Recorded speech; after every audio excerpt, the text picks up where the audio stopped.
শিয়ালদা থেকে Ranaghat AC local train ছুটবে। আর প্রথম দিনে যিনি যাত্রী হচ্ছেন তার ট্রেন সম্পর্কে কৌতূহল রয়েছে নানান তথ্য। এই মুহূর্তে এসি লোকাল ট্রেনের প্রথম দিনেই তিনি পৌঁছে গিয়েছেন, তিনি যাত্রা করবেন। এর আগে গঙ্গার নিচ দিয়ে যখন মেট্রো ছুটেছিল প্রথম দিনে তিনি পৌঁছে গিয়েছিলেন। রঘুনন্দন বিশ্বাস আমাদের সঙ্গে কথা বলার চেষ্টা করি। আপনি কোথা থেকে আসছেন? আমি আসছি বিরাটি থেকে। জানলার দিক করে বসেছেন একটা ট্রেনে, এরকম একটা বড় জানালা, কিরকম লাগছে আজকের এই এক্সপিরিয়েন্স? থ্রিলিং। ট্রেনটায় উঠেই আমার একটা থ্রিল হচ্ছে যে একটা ঐতিহাসিক দিনে আমি যাচ্ছি, ইমোশনাল হয়ে পড়ছে আর কি।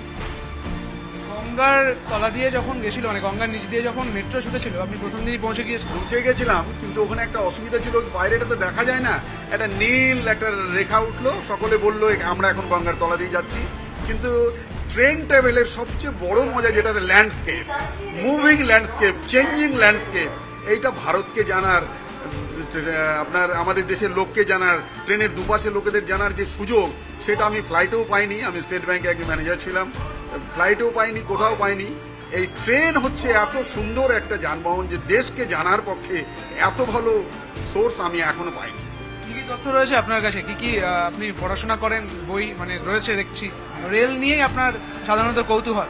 রেলের আমার এক জায়গায় খুবই কষ্ট হয় যে যখন আমি জানতে পারি যে ভারতের প্রথম রেল কলকাতায় চলার ছিল, কিন্তু সেটা বোম্বে চললো, থানে, বোম্বে থেকে থানে। কারণ আমাদের এখানে যে ট্রেনটা চলার ছিল, যে ট্রেনগুলো আসছিল, সেই ট্রেনটা ভুল করে সেই কনসাইনমেন্টটা অস্ট্রেলিয়া চলে যায়, যার ফলে আমরা 15ই আগস্টে 1853 15ই আগস্টে আমরা পড়ি, আমরা যে কোনো কারণেই হোক, দুর্ভাগ্যক্রমেই হোক, কলকাতার স্থান 2 নম্বরে হয়ে গেল, বোম্বের পরে হয়ে গেল। সেই ট্রেনটা চলেছিল আমাদের হাওড়া স্টেশন থেকে হুগলি পর্যন্ত। তারপরে আপনি তো জানেনই, ট্রেন সম্প্রসারণের মূল উদ্দেশ্য ছিল আমাদের দেশের কয়লা নিয়ে যাওয়া ইংল্যান্ডে।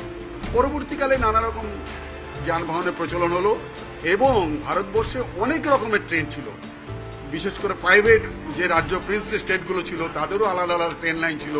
এবং এই ব্যাপারে আমি সবাইকেই বলবো অনুগ্রহ করে নয়াদিল্লির রেল মিউজিয়ামটা একবার দেখতে। যদিও আমাদের হাওড়া রেল মিউজিয়াম আছে, সেটাও ভালো, কিন্তু নয়াদিল্লির রেল মিউজিয়ামটা যেন আপনাকে ভারতীয় রেলের ডেভেলপমেন্ট এবং এভলিউশন এটা যত ভালো বোঝায় অত ভালো অন্য জায়গায় বোঝায় না। তবে দার্জিলিং হিমালয়ান রেলওয়ে এদের একটা মিউজিয়াম ঘুমে করেছে ওরা এখন, আমি সেখানে গেছিলাম, অনেকক্ষণ সময় কাটিয়েছি। সেটা শুধু হিল রেলের উপরে অনেক তথ্য আছে। আপনারা যদি কখনো দার্জিলিং যান, এখন ঘুম পর্যন্ত জয় রাইড হচ্ছে, ঘুমের মিউজিয়াম অবশ্যই দেখবেন। মনে রাখবেন, মিউজিয়ামই হচ্ছে দেশকে, অতীতকে জানার অথেন্টিকেট জায়গা। বাবু, এই যে অত্যাধুনিক ব্যবস্থা, এবারে এসি লোকাল ট্রেন ছুটবে, ভাড়াটা রয়েছে বেশ কিছুটা, অনেকটাই বেশি, বিষয়টা কিভাবে দেখছেন? না ভাড়া দেখুন, আপনি সুবিধা বেশি নিতে গেলে তো ভাড়া বেশি দিতেই হবে, এটা তো সত্যি কথা।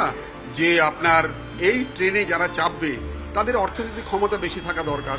তা আপনার কাছে বেশি টাকা থাকলে যদি আপনি বেশি দামি ফ্ল্যাটে থাকেন, বেশি দামি জামা পরতে পারেন, বেশি দামি খাবার খেতে পারেন, তাহলে টাকা থাকলে আপনি বেশি দামি রেল ট্রাভেল করবেন না কেন? তাদের জন্য ঠিক আছে। শুনুন, সবসময় আমাদের দেশে ভারতীয় রেল নানা রকম সিস্টেম আছে।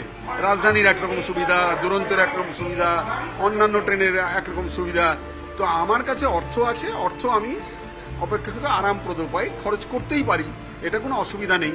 এবং আমি বলবো যে ট্রেনের ভাড়া এখনো পর্যন্ত এত কম যে ভাবা যায় না, এত কম in comparative to other things. আপনি মেট্রোতে এখনো একটা 5 টাকার টিকিট আছে, 1 স্টেশন 2 স্টেশন।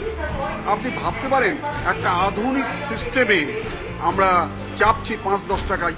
এটা তো শুধুমাত্র রেলই দিতে পারছে, আর কেউ দিতে পারে না। এই হলো ব্যাপারটা। এই যে নতুন ট্রেন শুরু হচ্ছে, এসি লোকাল ট্রেন, এর অভিজ্ঞতা একটা আপনি অর্জন করবেন, কিরকম লাগছে আজকে? দারুণ লাগছে। মানে সত্যি রেলকে, মানে আমি তো রেল মন্ত্রীকে, রেলের কর্তৃপক্ষকে ধন্যবাদ দেব যে ওরা আমাদেরকে এক স্টেপ আগে নিয়ে গেল।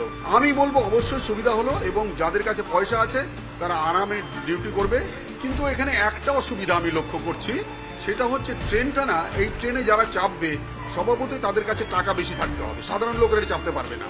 তো কাদের কাছে টাকা বেশি আছে? যারা একটু বড় চাকরি করে, যারা অফিসারের চাকরি করে বা বড় চাকরি করে, বেশি আয় করে, তাদের কিন্তু দিনটা শুরু হয় 9:30 থেকে।